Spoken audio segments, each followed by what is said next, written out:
పూజించడం పూజారి వంతు వరమివ్వడం అన్నది దేవత ఇష్టం.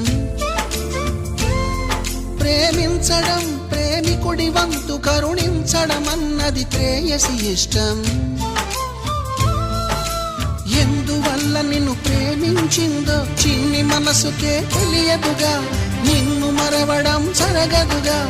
ఎందువల్ల నువ్వు కాదన్నావో ఎదురు ప్రశ్నలే వేయనుగా, ఎదురు చూపులే ఆపనుగా.